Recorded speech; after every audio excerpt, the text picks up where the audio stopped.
Lubabah binti Al-Harits, ibunda Ibnu Abbas, ulama besar dan ahli tafsir. Nama lengkapnya adalah Lubabah binti Al-Harits bin Hazm bin Bujair bin Hazim bin Ruwaibah bin Abdullah Al-Hilali. Ia adalah bibi Rasulullah Shallallahu Alaihi Wasallam dan memiliki saudara kandung yang menjadi istri Rasulullah Shallallahu Alaihi Wasallam, yakni Zainab binti Huzaimah dan Maimunah binti Al-Harits. Suaminya bernama Al-Abbas bin Abdul Muthalib, seorang paman Rasulullah Shallallahu Alaihi Wasallam. Lubabah atau dikenal juga dengan nama Ummu Fadl adalah sahabat Khadijah binti Khuwailid, istri Rasulullah Shallallahu Alaihi Wasallam. Lubabah menjadi wanita kedua yang memeluk Islam setelah Khadijah. Lubabah juga adalah saudari kandung dari istri sahabat Rasulullah Shallallahu Alaihi Wasallam yang hebat dan mulia, yaitu Ummu Salma binti Umais, istri Hamzah bin Abdul Muthalib, dan Asma binti Umari, pernah menjadi istri Ja'far bin Abu Thalib, Abu Bakar, dan Utsman bin Affan. Kisah keberanian Lubabah. Pada saat terjadi Perang Badar, Abu Lahab berdiam di Mekah, tidak ikut berperang. Kala itu, setelah terjadinya perang, Abu Sufyan bin Al-Harits, sepupu Rasulullah Shallallahu Alaihi Wasallam dari kaum Quraisy, melintas di depan Abu Lahab yang sedang bersama dengan Al-Abbas. Lalu Abu Lahab bertanya, "Wahai putra saudaraku, bagaimana keadaan dalam perang Badar?" Abu Sufyan kemudian menjelaskan bahwa pasukan Quraisy menghadapi pasukan putih yang berkuda dengan sangat cepat, sehingga tidak ada pasukan Quraisy yang mampu menandingi mereka. Lalu Abu Rafiq, salah seorang pembantu Al-Abbas, menyahut, "Itu adalah malaikat." Mendengar jawaban tersebut, Abu Lahab lantas memukul dan menaiki pundak Abu Rafiq hingga tersungkur. Lubabah segera mengambil tiang pancang rumahnya, lalu disabetkan dengan keras kepada Abu Lahab dan berkata, "Beraninya kau menyakiti kaum lemah." Luka dari Lubabah inilah yang menjadi cikal bakal penyebab wafatnya Abu Lahab, karena selang 7 hari kemudian Abu Lahab wafat akibat lukanya yang semakin parah dan menjalar ke seluruh tubuhnya. Dalam peristiwa tersebut, Lubabah menunjukkan sikap keberaniannya sebagai seorang muslimah yang melawan seorang tokoh Quraisy yang ditakuti kaumnya, sekaligus dikenal zalim. Kisah Lubabah yang diriwayatkan ke dalam hadis. Suatu hari, Lubabah bermimpi bahwa sebagian anggota tubuh Rasulullah Shallallahu Alaihi Wasallam berada di rumahnya. Lalu ia bertanya kepada Rasulullah tentang tafsir mimpi tersebut.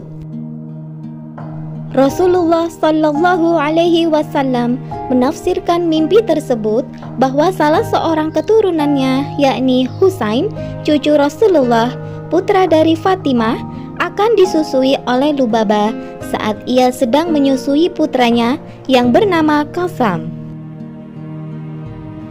Selain menjadi ibu sepersusuan, Lubabah juga mengasuh Husain dan Hasan, kedua putra Fatimah, dengan penuh kasih sayang. Suatu ketika, saat Rasulullah sedang bermain dengan Hasan dan Husain, tiba-tiba Husain menangis dan ternyata mengompol di pangkuan kakeknya. Lubabah meminta Rasulullah untuk mengganti pakaiannya, namun Rasulullah justru meminta Lubabah untuk mengambil air. Kemudian Rasulullah menjelaskan, apabila seorang muslim terkena kencing bayi laki-laki yang hanya meminum ASI, Maka cara membersihkannya dengan memercikkan air di bagian yang terkena kencing bayi tersebut. Bila bayi tersebut adalah perempuan, maka dibersihkan dengan cara mencuci bagian yang terkena kencing bayi tersebut. Peristiwa inilah yang menjadi riwayat hadis cara membersihkan najis air kencing bayi. Pada saat Lubabah dan suaminya melaksanakan haji wada, kaum muslimin melakukan perdebatan apakah Rasulullah berpuasa pada hari tersebut atau tidak, disebabkan pada hari tersebut sudah disyariatkan untuk berpuasa Arafah bagi umat muslim. Dengan cerdas, Lubabah mengirimkan semangkuk air susu kepada Rasulullah yang sedang duduk di atas untanya. Kemudian beliau meminumnya di depan orang-orang yang sedang wukuf, sehingga seketika mereka mengerti bahwa puasa Arafah adalah dianjurkan bagi muslimin yang tidak sedang melaksanakan haji. Peristiwa inilah yang diriwayatkan dalam hadis tentang pelaksanaan puasa Arafah bagi kaum muslimin. Wanita tangguh yang gemar menolong dan gigih dalam mendidik putranya. Pada saat terjadi pemboikotan yang dilakukan kaum Quraisy kepada Bani Hashim untuk menghentikan dakwah Rasulullah, maka makanan pun banyak dipasok oleh Khadijah, istri Nabi Shallallahu Alaihi Wasallam. Selain itu, harta Lubabah juga turut diberikan untuk membantu masa pemboikotan tersebut. Ia adalah salah seorang muslimah yang sangat sibuk membantu kaum muslimin. Karena sibuk dan fokus membantu kaum muslimin, ia tidak menyadari bahwa ia sedang mengandung. Dalam sebuah riwayat hadis, Lubabah sedang melintas di depan Rasulullah. Lalu Rasulullah memanggilnya dan berkata, "Wahai Ummu Fadl, sesungguhnya engkau sedang mengandung seorang anak laki-laki. Semoga Allah meneguhkan anak keturunanmu. Kelak ketika sudah lahir, bawalah ia kepadaku." Ketika bayinya lahir, Lubabah membawanya kepada Nabi Shallallahu Alaihi Wasallam. Lalu Nabi memberinya nama Abdullah dan mentahnik lidah bayi tersebut. Rasulullah berkata, "Bawalah anakmu ini, kelak engkau akan mendapatinya sebagai orang yang pandai dan bijaksana." Lalu Rasulullah berdoa, "Ya Allah, pahamkanlah dia tentang agama ini dan ajarkanlah takwil, tafsir kepadanya." Dengan demikian, Ibnu Abbas adalah putra Lubabah yang telah 2 kali didoakan Rasulullah menjadi seorang ahli tafsir yang Allah muliakan. Atas izin Allah, Ibnu Abbas tumbuh menjadi seorang ulama besar yang memiliki julukan Habrul Ummah, yang artinya tintanya umat, Al-Bahru yang artinya ilmunya luas seperti lautan, dan Turjumanul Quran yang artinya yang paham Al-Quran. Kebahagiaan yang begitu besar dirasakan oleh Lubabah adalah ketika masuk Islamnya Abbas, suaminya. Abbas selalu hadir dalam peristiwa-peristiwa besar bersama Rasulullah Sallallahu Alaihi Wasallam. Lubabah juga sangat bahagia ketika mendengar tingginya kedudukan dan status suaminya di hati Rasulullah Sallallahu Alaihi Wasallam.